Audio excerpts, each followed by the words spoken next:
Alrighty, folks, we're live. That's right, we're live on a Friday at 9:30 in the morning. This is a big Friday today because, there's a smudge on my glasses. This is totally because of what happened this morning when I got up. But we are live on a Friday morning at the proper time. I'm in the proper place. Got my flannel on because it's a little chilly today, which kind of relates to how this morning went. And we're doing our Homestead Happenings update. I have sent a link out to the Holler neighbors in case they want to join for the Q&A session afterwards. But looking forward to a good live stream today. And we have lots of stuff to share with you. I have some funny videos coming out next week. Back on the small video thing. I had to replace my phone. You ever had to replace your phone? Yeah. Good morning, Margot, Martinson family, Red Flyer Media, Andrea, Ruth. We are ready to go. I may seem like I'm going a little slow today, and I am. It's one of, some days you just like your energy's low. Today was that day. So I'm like going to make myself get my stuff done and drink lots of water because the temptation is to drink coffee. But I know from experience that often when I'm like slow like this, good morning, Steve, it's just like gotta hydrate, something is off balance, and 9 cups of coffee don't help. Anybody who saw me at the special operations equipment party, like before we started doing SRF, when I was serving coffee, I had 9 cups of coffee that day. I was talking as fast as a chipmunk. So that's a bad idea. Not good for you. I don't like to do that. So today I'm being purposeful about the water. And yeah, it's a good Friday. So we're going to do the Homestead live stream. If you are new to this live, do me a favor, hit like and subscribe, and you'll see when we are live in the future. I have a live stream with Paul Wheaton right after this. And y'all who come here all the time, hello, Letty. Do me also a favor and let folks know we're live. I sent out a notice earlier this morning because I have 2 things to promote today. So that is what it is. Pack Rat's here. Pack Rat is in the room. And then what we'll do as we start is a 5-second pause so that I can edit the audio for the podcast. We'll record the podcast, and then any questions you have, please put them in all caps so I can star them. After the show's recorded, we'll do another 5-second pause, and then I will, of course, get to your questions. So, and my eyes aren't what they used to be, so putting it in all caps really helps. Anyway. And Letty just posted that on Telegram, making me aware I'm logged into Telegram, and we'll get badings, bading, bading, bading the whole time.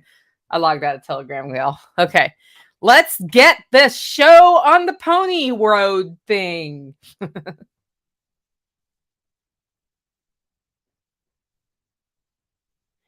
Welcome to Living Free in Tennessee, where we talk about building the life you choose on your terms. Today is Friday, January 27th, and this is episode 689 of Living Free in Tennessee, and it's a Homestead Happenings Day, and I'm back from California, so I got to look at the homestead yesterday. In fact, I did animals yesterday in the evening because Tactical was not around in the evening. He was in town, so I got a very close look at what's going on, which was perfect right in advance of this show.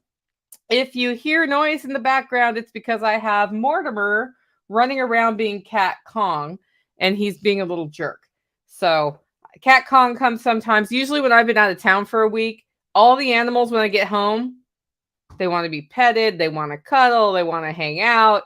And there are 4 cats here and 2 dogs. So there has been a lot of competition for Nicole Sauce's lap in the last 2 days since I got home from my trip across the country. And I think it's continuing today because I have 2 Cat Kongs, like they're jockeying for position this morning. Anyway, today on the show, we're going to talk about getting seeds started, big news from the duck coop, dealing with a sick duck, and a whole lot more. Good morning, Claiming Liberty and Tracy. So that's all going to happen today, and it's going to be a great episode. Again, if you have questions on the live stream, just throw them in all caps and we'll go from there. The featured event for today's episode is the Self-Reliance Festival. That's selfreliancefestival.com. Early bird tickets are on sale right now for $75 through February 15th After that, they go up in price. So I recommend if you're planning to come to the festival, get your tickets. Those tickets are non-refundable. They are transferable up to a week before. We can change the name in the spreadsheet. After a week before, if you still want to transfer it, the person has to know your name to check in. So that's all over at selfreliancefestival.com. If you want to get a VIP ticket, you get a t-shirt and some extra perks and the digital recordings that we're going to do. That's $450. The extra money goes to help offset expenses because at $75 a ticket, even though some people complain about the price, we don't cover expenses. And so we depend on our sponsors on on the VIPs to help offset the rest of the expenses of the event. Part of the reason the event is so expensive to do is that it is in Camden, Tennessee, in the middle of nowhere, basically. And we bring in a lot of infrastructure, and pretty much everything we do there costs more money because of the location. So it's not like doing the same thing in downtown Nashville where vendors are right there. So I go through a series, like we've got it kind of lined out now who works with us on this, but man, the first couple times getting people out there was a struggle. Anyway, the speakers are awesome. We just opened our demo application form. That's also at selfreliancefestival.com, our speaker application. I've got like 12 really good applications in. We're going to have to make some hard choices this time, but I'm certain we're going to be adding a ham radio demo, by the way, and a whole bunch of other stuff. So it's going to be great. It's a really good balance between inspirational and business and self-improvement, plus homesteading, tactical, how-to sorts of things. And then we have real-life demos all in one place, entertainment on Saturday night. It's going to be a great time. Also, I'd like to thank today's show sponsor, and that is Paul Wheaton of Permies.com.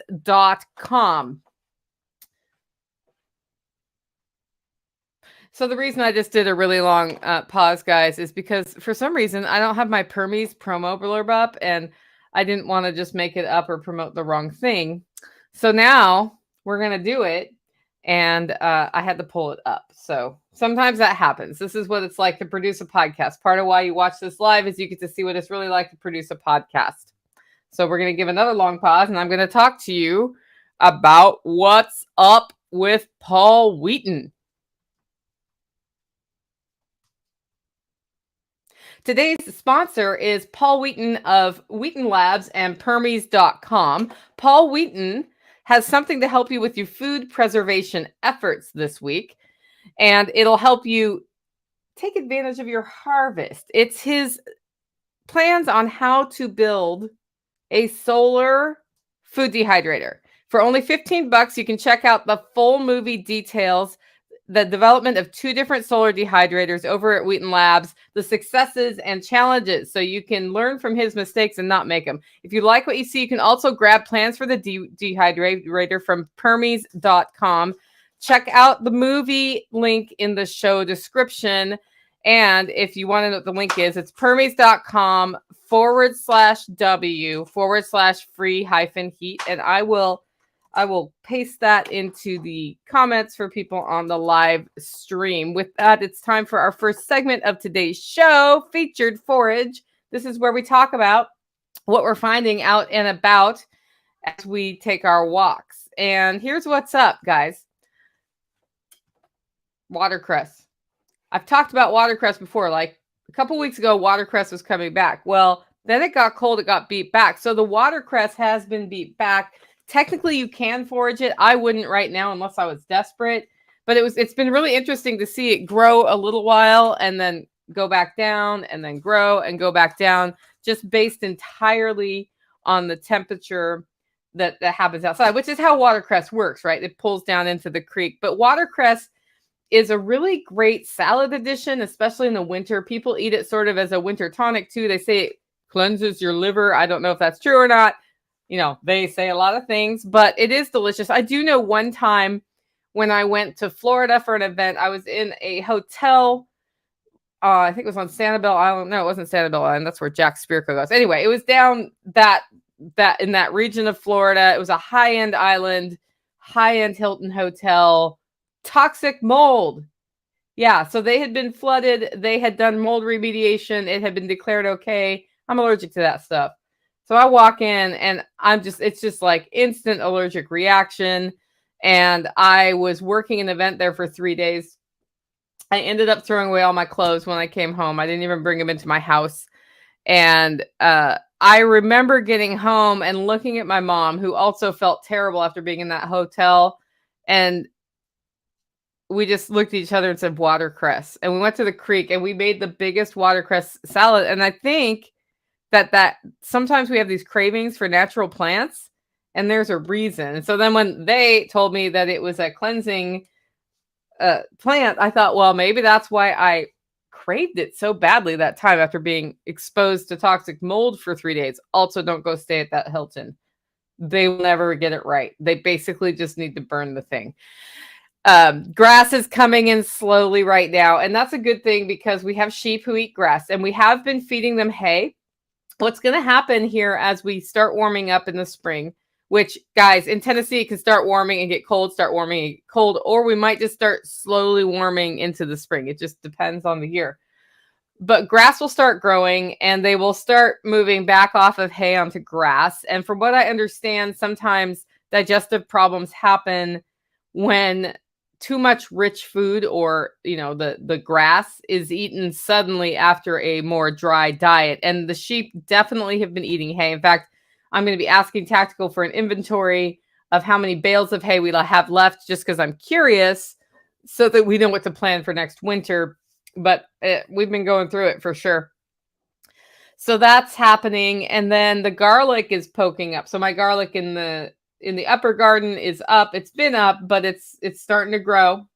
We're starting to get like daffodils, tulips, like those sorts of things are starting to come up. I'm sure if I went and looked at the crocus would be up. So those early, quote unquote, early spring things are starting to come up, and it's January. Global warming, right? This happens every year. Look, Tennessee's climate's really interesting. So depending where you live in the country, this may or may not be happening. South of me, it's been happening sooner. North of me, it's probably going to happen later. As I've talked about it a lot, we're in this really interesting belt of the country where early, like, things start happening early, and then it gets cold when cold pushes down from the north, or things get warm from the south. And so our plants, I tend to listen to the plants outside more about planting than I do to the calendar as a result of that. The trees are already putting buds on. Often when they put buds on this early, what happens is we get an early April or late March freeze, and it kills the fruit formation, and we don't get fruit on our trees. I'm not worried about fruit on my trees. If I have fruit set on the trees we put in the food forest last year, I'm going to pull the fruit off to give them this year to really get their root development done, because it is their first year at my place. You don't have to do that. Like, you can just let it go. But because my food forest is relatively small, I think it's about a 1/4 acre, and I have something like 15 to 18 trees. I should know how many trees I have, but I don't.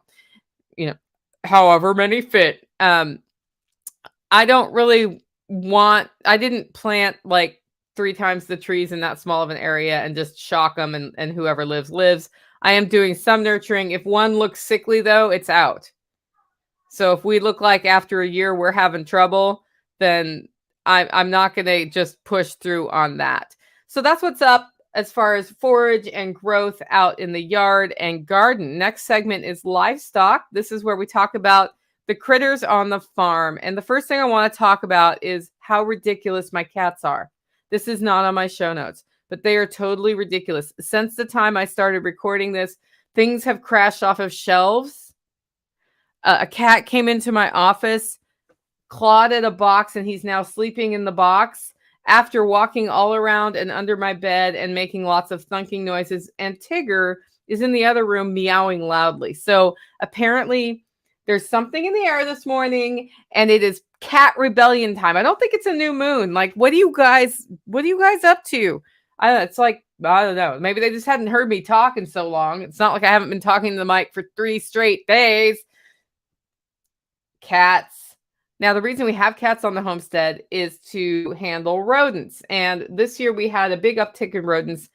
And I read all over homesteaders of Middle Tennessee that it's been a rodent year. So I thought it was just a rodent year. But I also realized that my best mouser, Tigger, is 15 years old and he's taken a vacation. He's actually slowed down.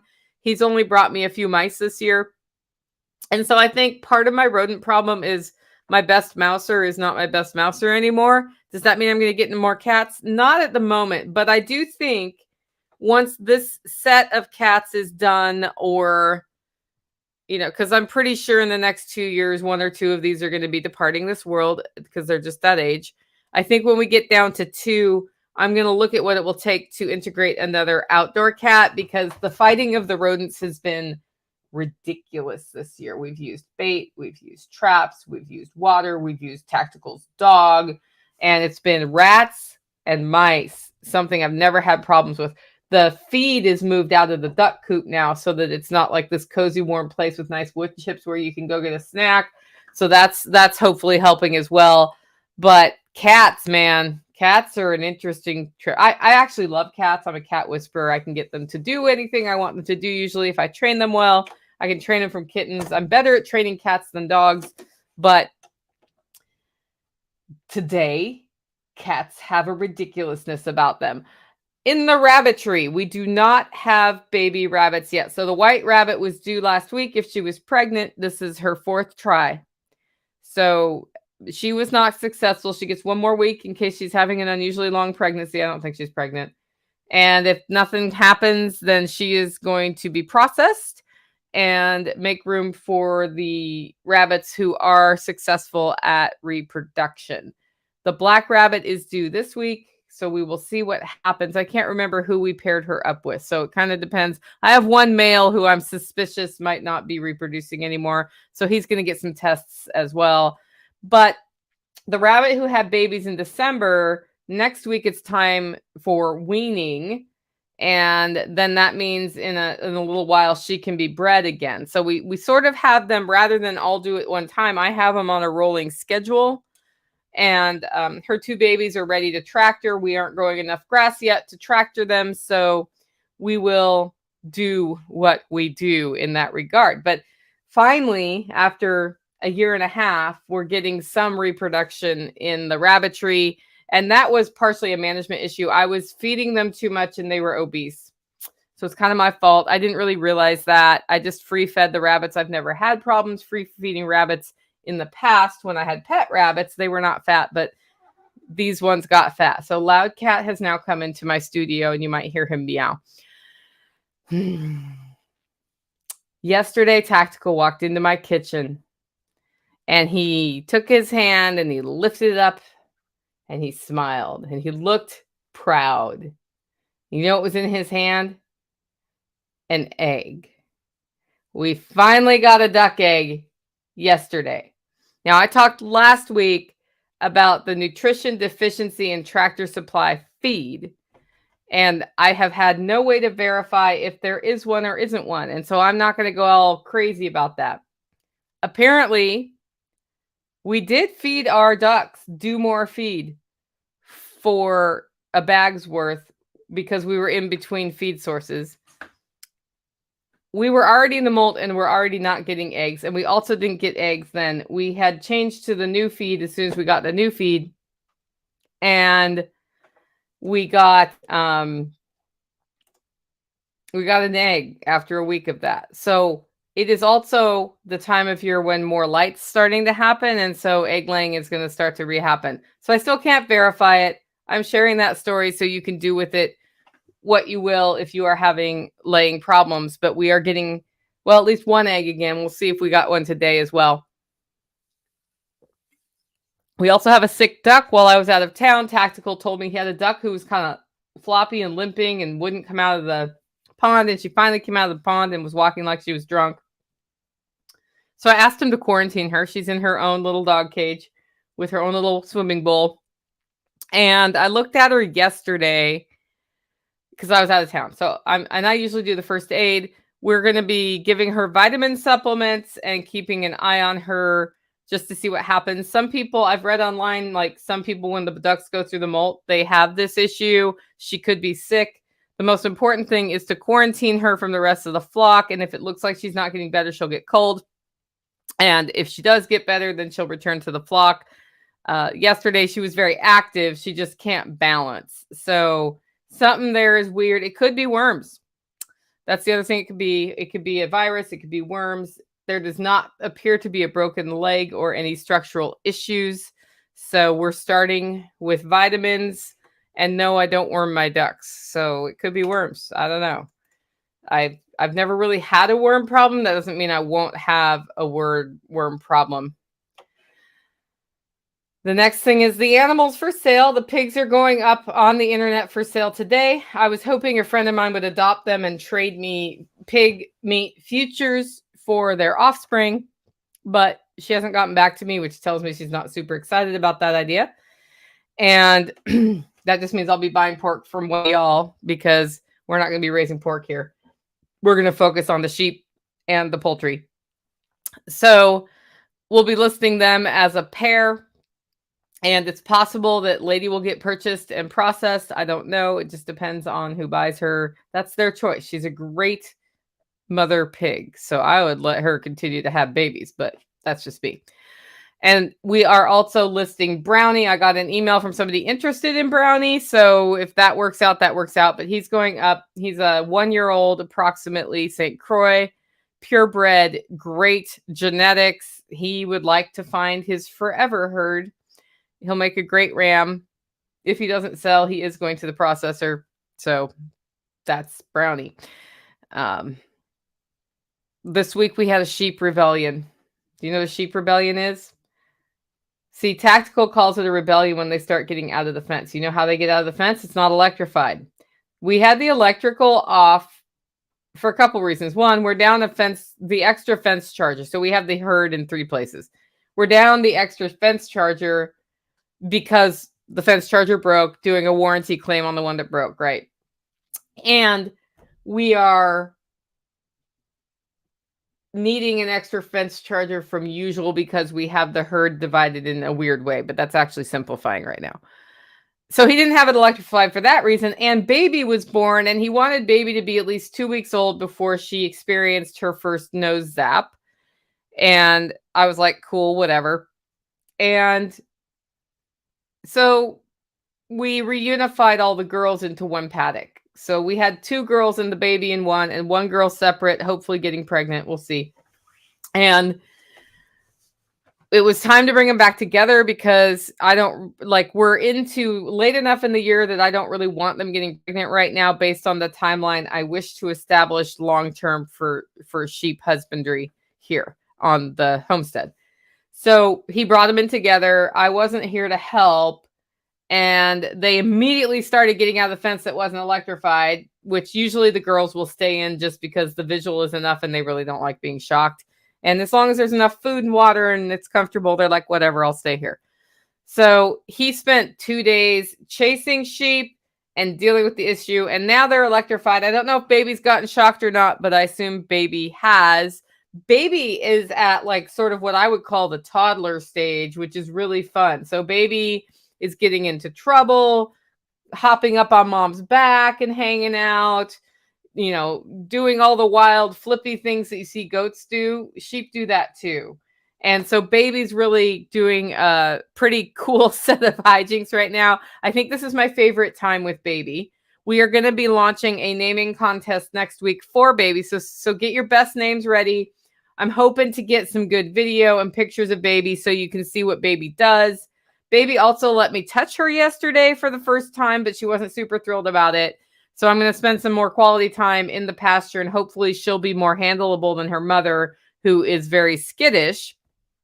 Because my goal with the sheep, separate from other people's, other people manage their sheep differently. I actually like to be able to get my hands on my animals because if there's a problem, then I can get my hands on the animals. Even Brownie yesterday, he came up to me and ate out of my hand, which he hasn't been doing that either. So it makes it easier when they will come to you or let you handle them from dealing with medical issues or anything else. Hoof trimming, like we have a whole thing that's going to happen in the next 7 days. We're doing hoof trimming. I'm hoping, well, I need to look at the weather.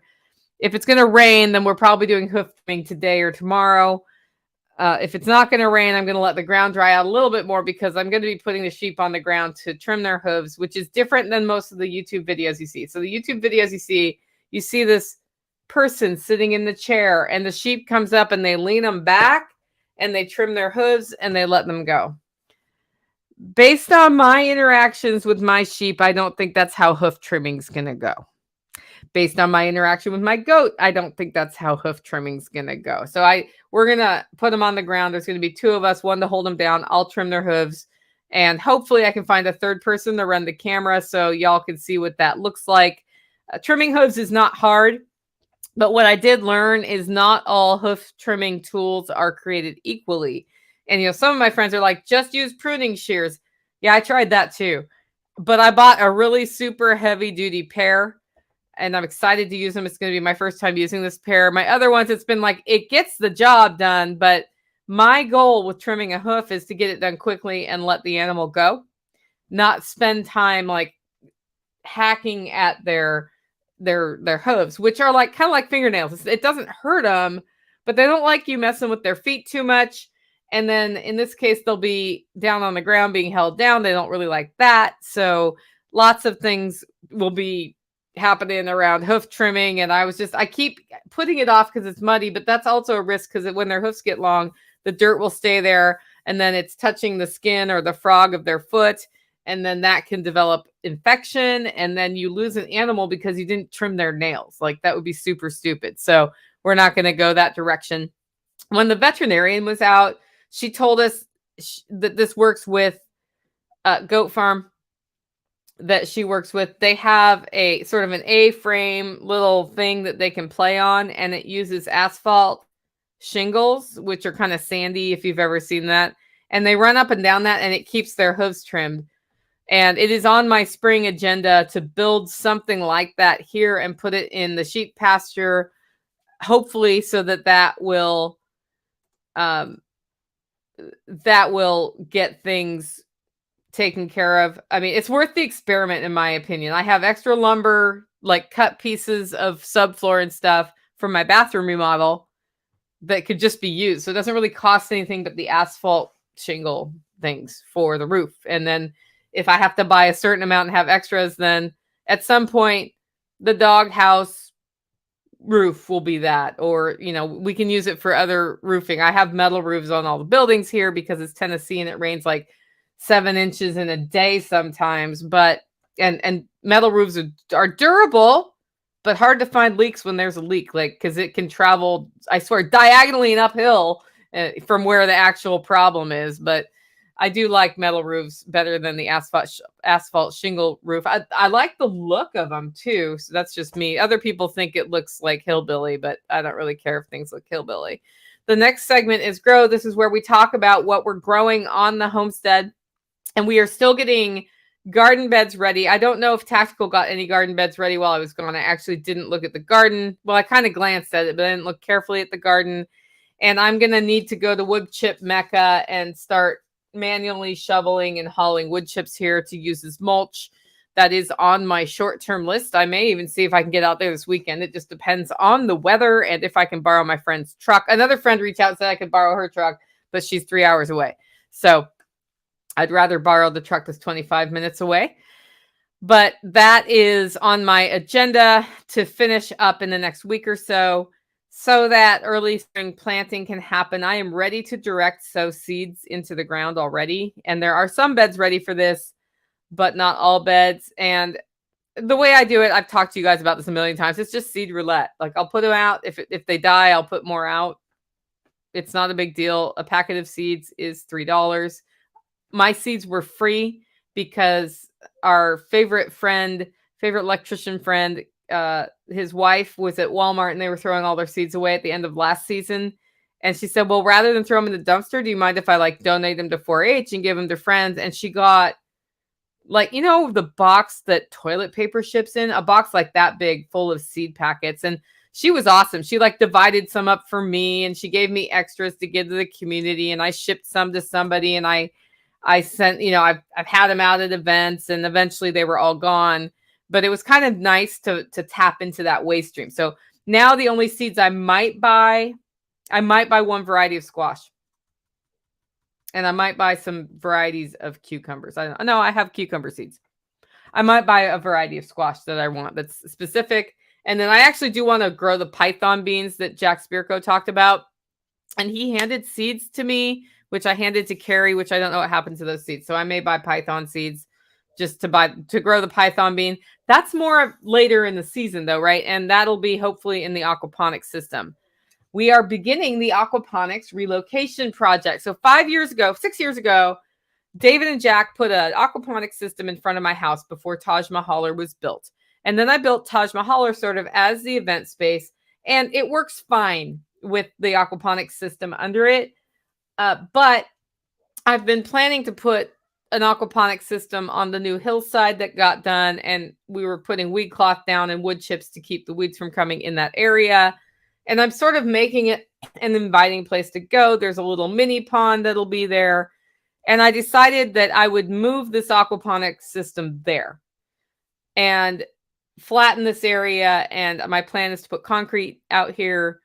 So it's just like a patio area for the event. All of that's not getting done before the spring workshop. But I'm pretty sure we will have the goal is to have the aquaponics system relocated and the tomato wall rebuilt, because every year we upgrade the tomato wall a little bit as we learn what's up with the tomato wall. So the initial part of the aquaponics relocation project is that there's a clear plan with steps to have it done, some clarity of what needs to be bought for that.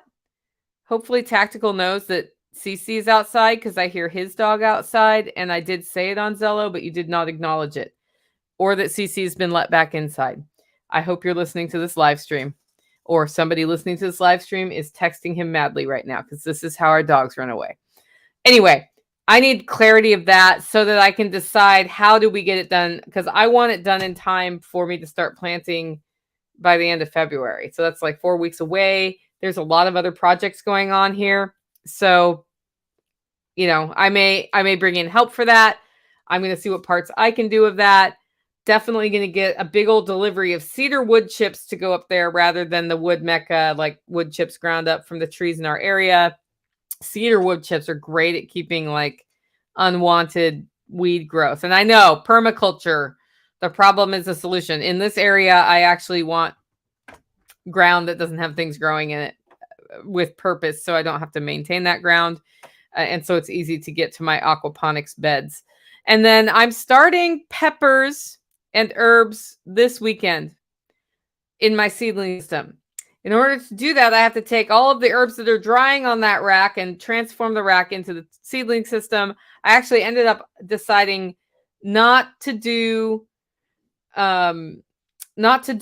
any of the early spring like brassica and lettuce plants, because in part because I've been going carnivore this month, and so I didn't need lettuce, and in part because the bathroom project took a lot more time, and I just prioritized getting that as done as I could get in January with the time that I had, which meant I was not doing the seedling section, right? So seedling section will be up. We'll get it set up on a timer.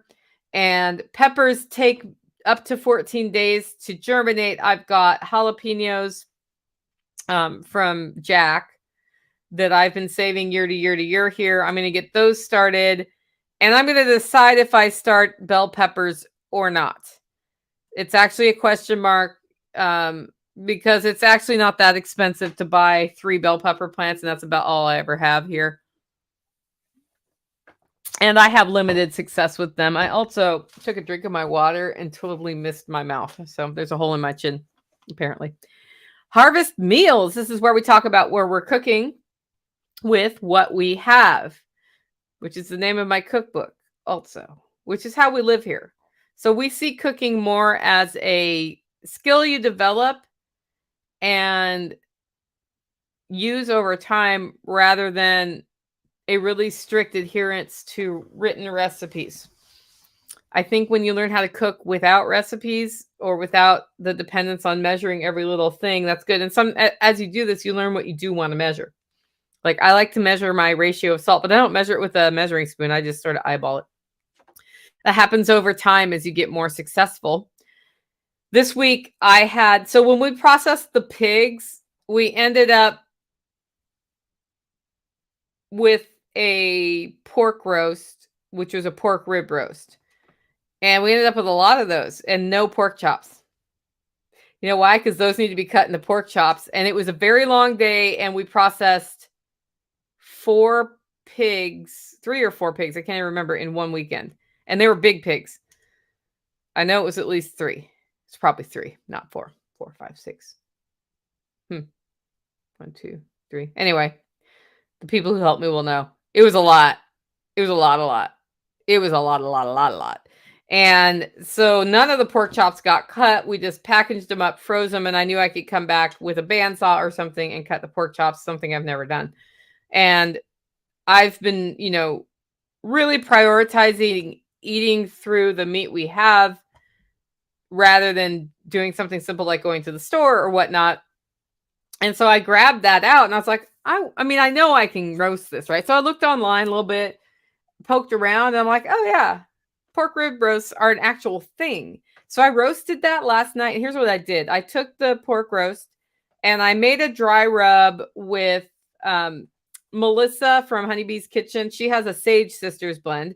I mixed that with salt, and then I added black pepper, and I added a bunch of freeze-dried garlic powder to it and mixed that all up, rubbed the roast, let it sit out for about an hour. And sort of my thought was those things will soak in to the roast a little bit with the dry rub.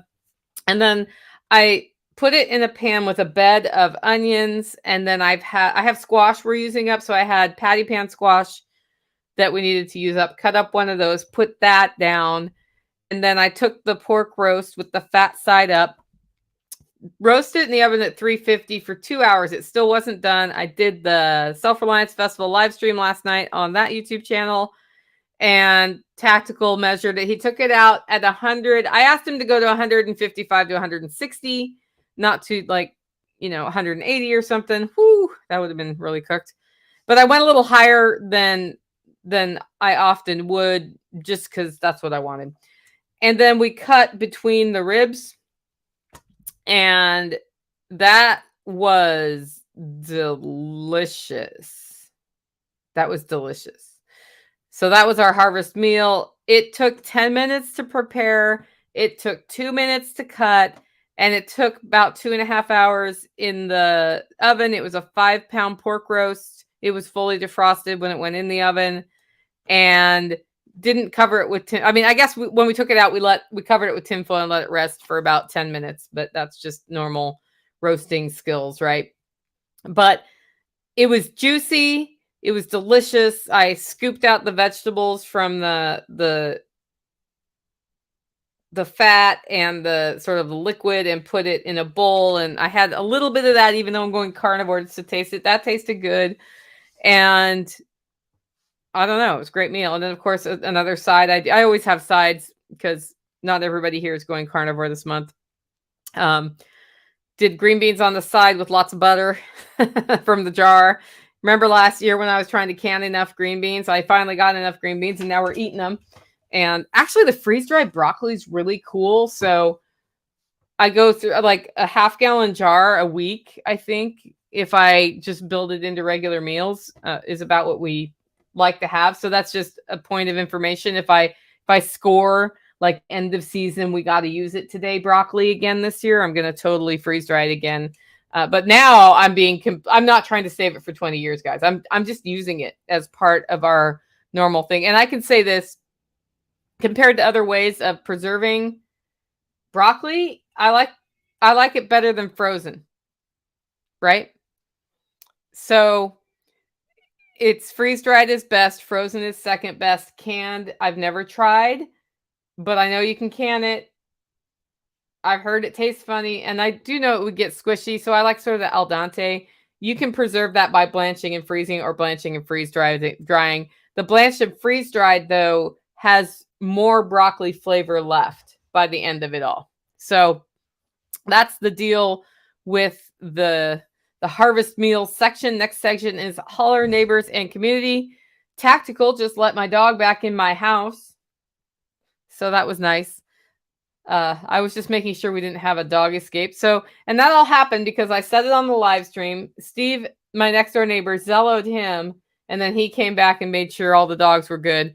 So that was great. I was out of town last week, and the Eversouls invited Tactical over for dinner, and he said that was like the biggest help while I was gone out of anything that happened, because when the sheep were doing the rebellion, just happened to be the day that Tracy cooked dinner. And so he was super stoked about that. So thanks, guys, for doing that. I came home to my firewood. It was all fully stacked in front of the house, and it wasn't when I left. Hello, Mama Bear from Forest Grove. I know exactly where that is. I grew up on Cooper Mountain, just FYI, if you know where that is. Anyway, the firewood was all done, and that was good because what I was looking at weather-wise was a rainstorm coming in, and the rainstorm, like moving firewood in the rain isn't fun. So that was great. And Tactical said, he was like, well, I could have sort of cleaned up the house because the animals made a huge mess in my house while I was gone. Just like fur everywhere, and you know what I mean. And he's like, I could have worked on that, but I figured you were going to clean no matter what when you got home, which is true.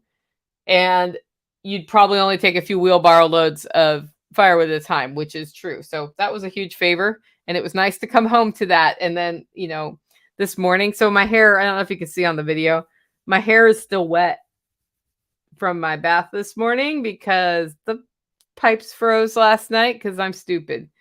I have a new phone and I don't have my alerts worked out, so the alert did go off, but so I don't have it set to alert me through being in silent mode right now. So I didn't notice that we dropped below 29 degrees last night. And it's just like the process of moving into a new phone is very painful for me because I had all of my alerts dialed in. I had the sounds I liked. I had most things turned off so I don't get interrupted all the time. And now, like, Telegram in particular is the bane of my existence. And hopefully by the end of the weekend, I will unbane it. But it is just, it's going off all the time, and it goes boop, doop, boop, doop, boop. And I don't want that noise. Like, I kind of just want it to go tick. And on my other phone, I did figure out how to customize that. I've looked at different settings. I haven't Googled it yet, so I'll figure that out. But also, the Yo Link didn't yell at me loudly enough last night. So I froze the pipes. We had to get the heat gun out and thaw the pipes so I could take my bath, and now my hair is all wet. So that's how my morning started. We didn't have hot water. So I guess I could have taken a cold bath, right? Anyway, also in the network, we have a friend who's getting sheep and LGDs on her homestead for the first time, and Tactical has spent time with her at the store looking at fencing options, and he's going to go out there and help her get electrical fencing going on her homestead, which is just part of the advantage of being in the, so that's like sort of the broader network. What's up with that? Next segment is infrastructure. This is where we talk about things we're building on the homestead. Because of the sheep getting out,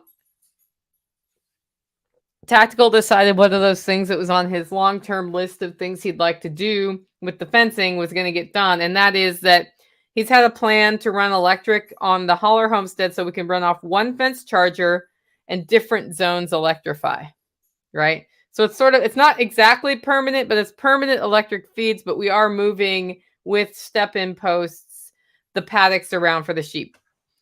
And because they were getting out, and because he was down a fence charger, so he couldn't, like, his backup charger couldn't be used, he dug the ditches and ran the wire. And I don't know if it's completely done, but he does have it set up so that it's zoned, and he can tap into that same charger at different parts of the property. That being said, if you're out here and you see a fence with a wire up high, don't touch that wire. Don't touch that wire. It's a really bad idea. In fact, if you ever see that anywhere, don't touch that wire. If you see the high tensile fence, don't touch that wire. In general, in the country, wire. Bad idea. It might go boom. Bzz. It's not super comfortable to touch that wire.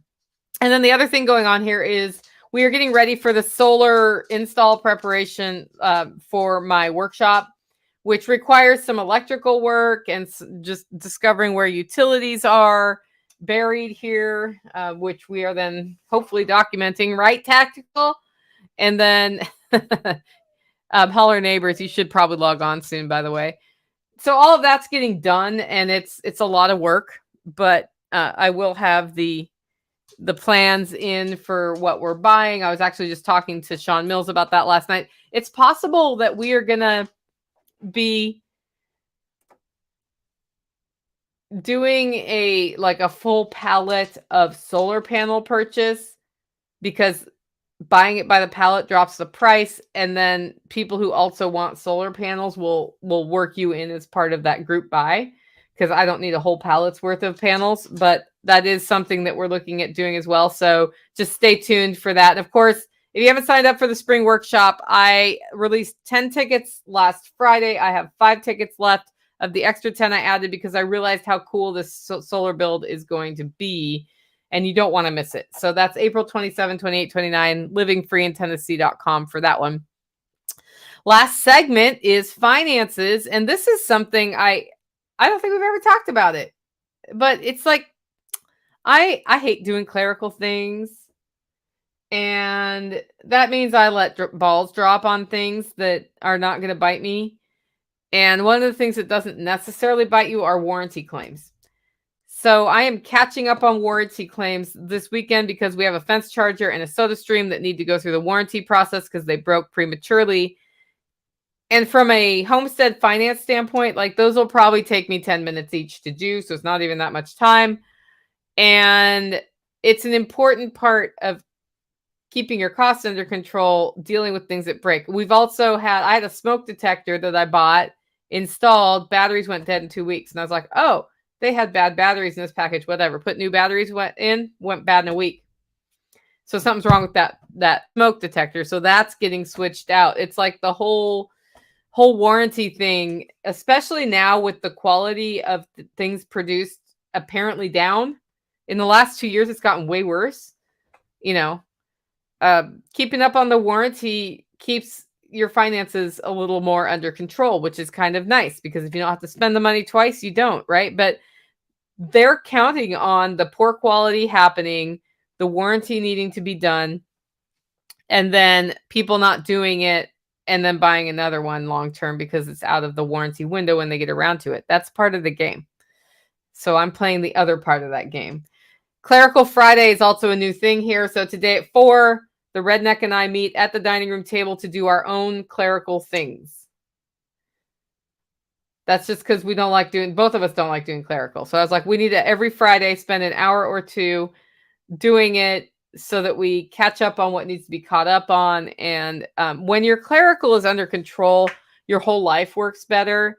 But when you're like me and find the entire process distasteful, I find it distasteful, then you know, it's hard to make yourself do it, especially because it's kind of like going to the gym.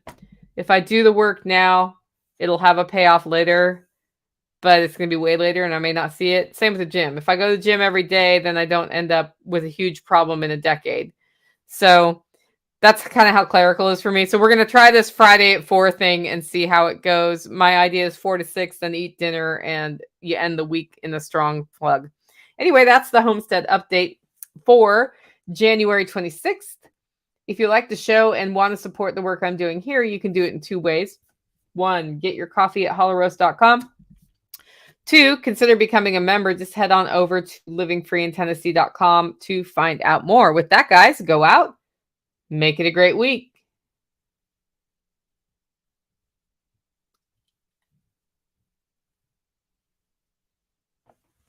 All right, guys, it is time for the Q&A show of the week, and Tactical is outside my door. Opie is walking into my living room now, and we're getting a little bit of an echo because my door is open. So, echo. Echo. We still haven't worked out Tactical's audio problem where he needs to plug a headset into his phone when he's on this. If he's going to use the phone for StreamYard, I think I might go shopping with him to buy a headset, because literally he just needs a pair of iPod-y things with the little speaker thing, which he hates wearing, I think. But we don't want to go Bluetooth because that doesn't work. Anyway, he's trying to be really quiet now. Anyway, so it's time for the Q&A session. I have questions starred from during the live stream. I'll bring those up. If you guys have more questions you want us to cover, just throw them in there. Let's start with you, Steve. How was the week? The week was great. Last Wednesday, I think it was, my dad called me and asked if I was available to go hunting with him in Alabama over the weekend, and I said, well, usually we have to request off like a month in advance. I'm like, I'll try, and I hit up my boss, and they allowed me. So left Friday night and came back on Tuesday. I was successful, but I didn't shoot anything. But I did have a deer in the cooler that was given to me, so that was good. But yeah, had an awesome time. Great visit with him, and Tracy held down the holler while I was gone, so it was good. Do you need to use my chamber vac sealer?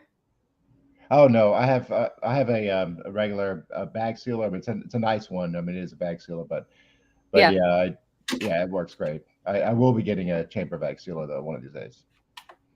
Awesome. Okay, well, sounds like a good week. Oh, it's always great when you can put venison in your freezer. That is so true. My Tactical stopped making his coffee desperately in the living room, and he'll have to unmute himself if he's going to talk to us. So Tactical, what do you need to say to us after the last week by yourself on the homestead?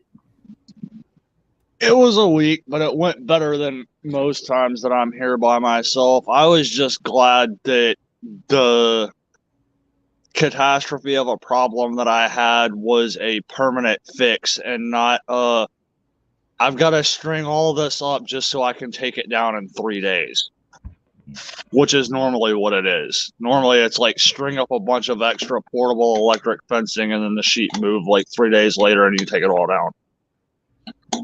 But this is permanent, and it's something that has been on my long-term list for a while, and it's going to make things a lot easier running the sheep on the front side of the property. Now I just got to get the back side of the property finished. So I see you're sitting under Taj Mahal. How is that today under there with the sun shining? Like, tell us what that's like. It's actually really nice sitting in the sun right now, especially seeing as how I started the morning before the sun cleared the ridge and it was cold. Is it warmer under there than other places? A little bit.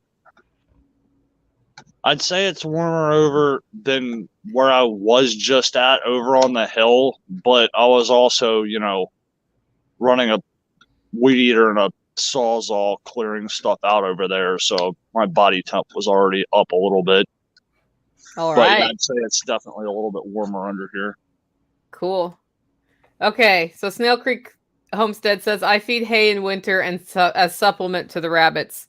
Do you give hay to the rabbits, Tactical? Not usually. Sometimes I will give them some hay, and then sometimes, like, if one of the mullein plants is looking really good or something else that I happen across, I'll cut some of that and give it to them throughout the winter. But I would definitely like to probably start with some silage this year or something, just so we have something aside from feed. Yeah, I mean, the mulberry leaves, they will eat. Comfrey leaves, they will eat. I guess you're not supposed to give them too many at once. And then just grass clippings, they will eat. So I'm sure they like chickweed like everybody else likes chickweed, but and that should be starting soon. I mean, the other thing with that too is like that deep freeze that we just went through, stuff that would normally be green, the vinca vine, privet, all of that. Like I had a whole privet tree that I was going to cut down for the sheep when I got them back there. That deep freeze knocked it back so bad that there was not a speck of green on that thing. Really? Yeah. It literally took out pretty much everything. Well, I'm not surprised to hear that, actually. It's funny because there were things like the mullein makes it through no matter what you do, right? Yeah. Yeah, it is what it is. Okay, Steve, what are you gonna do with your venison? Is it already packaged up and in the freezer, or are you doing anything special with some of it? I took all I got several roasts. We just bagged it up, put it in the freezer. I got probably about 10 pounds or so of the small scraps that I still have to grind. But yeah, nothing special. I think we want to make some sausage with that. The little Yeah. Jimmy Dean style breakfast sausages, and so yeah, no big plans other than making some roasts and stuff. We'll have a holler dinner, a couple times, I'm sure. Yep. No, you're not gonna do summer sausage? No, just breakfast sausage. That's all I was planning on doing. But Yeah, AutoFab yeah. does summer sausage every year Mhm. because you can store it at room temp. And Oh. we serve it at the spring workshop. We have one for the spring workshop right now. It's delicious, but it looks like a lot of work. Yeah. Well, I'm I gonna don't know look how- into that. I've never even thought about trying that. So yeah, that's a good idea. Yeah, I think it's a different grind setting, but yeah, it's a more full grind, I guess. I usually do sort of the coarser grind for my ground, which people who Mhm. have, the home ground sausage at my workshop will understand. But yeah, it's kind of an interesting thing. Okay, next question. Do it when wet. Hoof is easier to trim. Okay, so they're saying because the feet are wet, it's easier to trim the sheep hooves. So, in other words, tactical, we need to trim sheep hooves today. What do you think? In between my trip to Cookville and everything else, and my talk with Paul Wheaton at 11:30. Doable. Doable. Okay, K-Bonk wants to know, anybody making powder egg yolks looking for some other than Amazon? Steve, are you making powdered egg yolks? No, I mean I freeze dried the whole egg, Yeah. and then powder that. But I've never done just egg yolks. Yeah, K-Bonk, I would reach out to somebody with a freeze dryer and see if they're willing to make those custom. I do the whole egg, and I really like them. So, but I haven't done the yolks, and I currently have one egg in my possession. Was there another egg today, Tactical? I don't know. I didn't look. I need to walk back down there. Everybody inquiring minds want to know. All right, I'll walk down there now. Did the black rabbit give birth? Not as of this morning. I need to put more hay in with her. Okay, cool. Deborah says Rain Country powders eggs. So the question is it egg yolks? Life Done Free is hello, Tag. Welcome to the live stream. Okay, next question. Has Steve drawn up your chicken coop plans? Are you on the computer Yes. that has them? Yes. Actually, You want to show him, or do you want me to pull him up and show him? Yes, he has. You can show them. Probably take me a minute. Okay, so guys, give me a second. We're gonna pull up the chicken coop plans for the coop that's gonna be built, which is right. Let's see this. Yeah, I think this is the. Nope, this isn't the right one. This is from. The problem is How many times have you drawn up chicken coop plans? Just twice. Just Yeah. twice. Yeah. Okay, here we go. So the chicken coop plans are well thought out because Steve thought them out. And these are they. So explain what we're looking at here. Okay, so this might change. The initial drawing had two entrances. So you have the chicken run, which is separated by the fence. And so we don't know yet, I guess, if the coop is going to go into the middle of the whole pasture area or if it's going to stay on the outside edge. But there is, just an entrance on at least one side, possibly two nesting boxes on the right-hand side, 5 of them, with ramps on either side with the automatic chicken doors. And basically, whichever, they're solar-powered doors, so whichever door has batteries in it, that's the one that you'll use for that year, and then the following year take the batteries out of the one, put them in the other side, and then they'll use the other side of the coop. There has to be a fence dividing the two sides, and which also includes the dotted line, which is going to be some because the chicken coop is going to be raised about 2 feet to give them, shelter from the elements.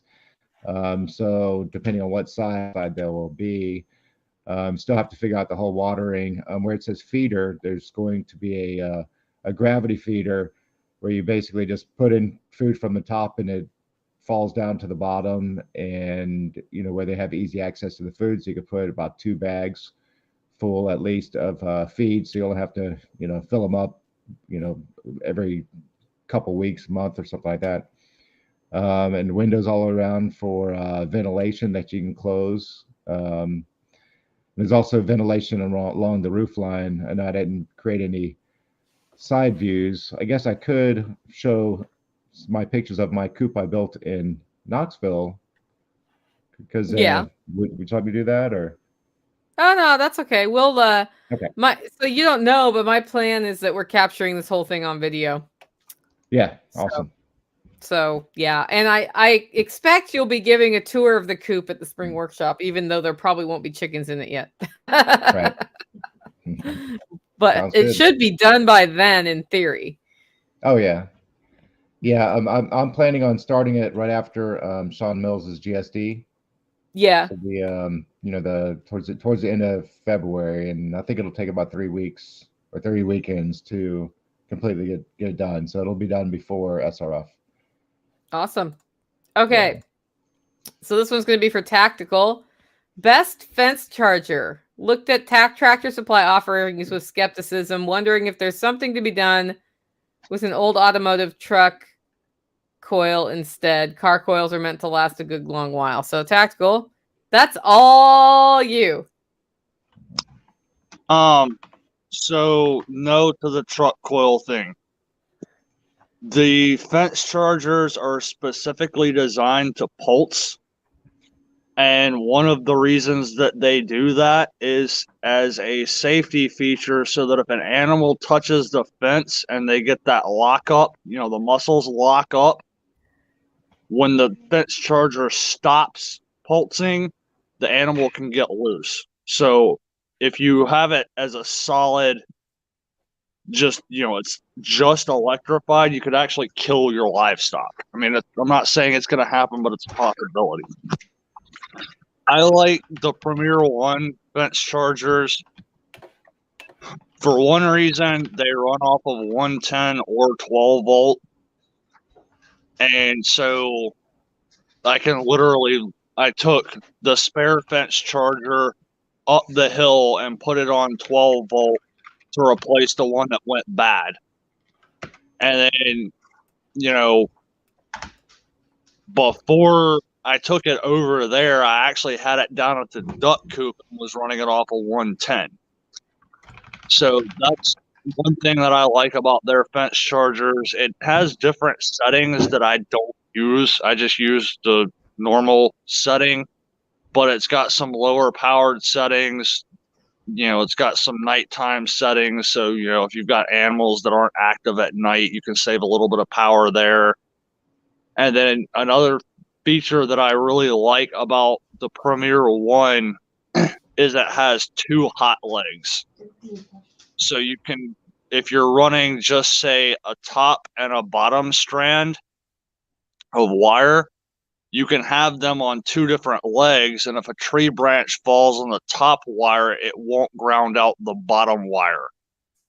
Or if, like right now, one of the things I'm dealing with is there's a bunch of briar vines in the pasture where the boys are at, and I've cut most of that down, but every now and then, dogs playing will kick one of those up onto usually the bottom wire and ground the bottom wire out.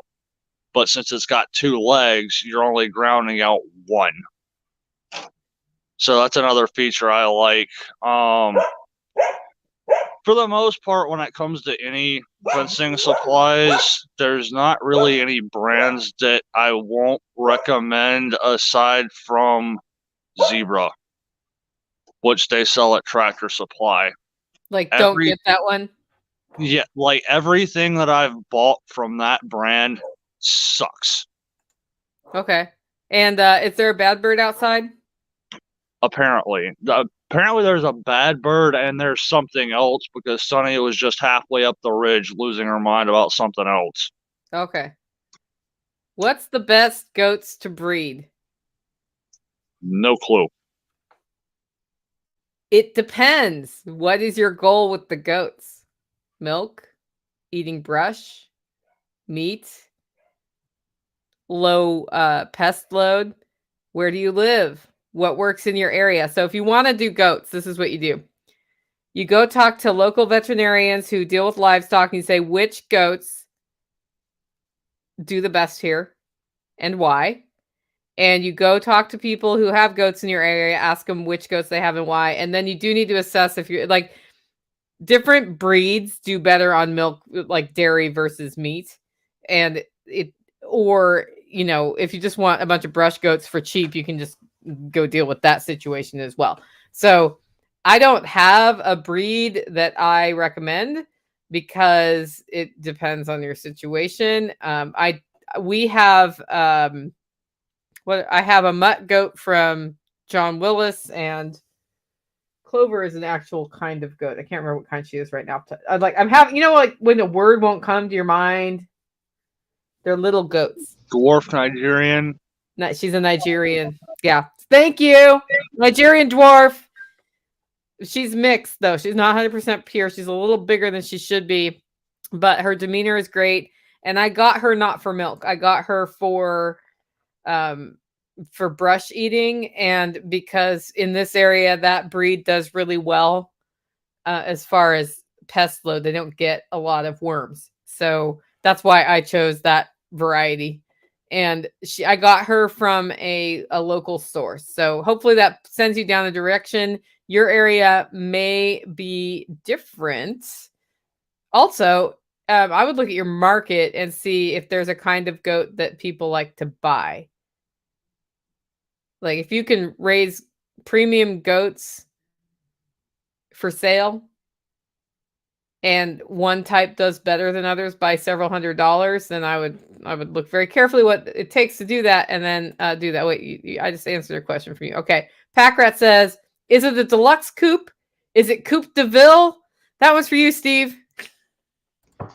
I think it's a pretty much a deluxe coop, I would say.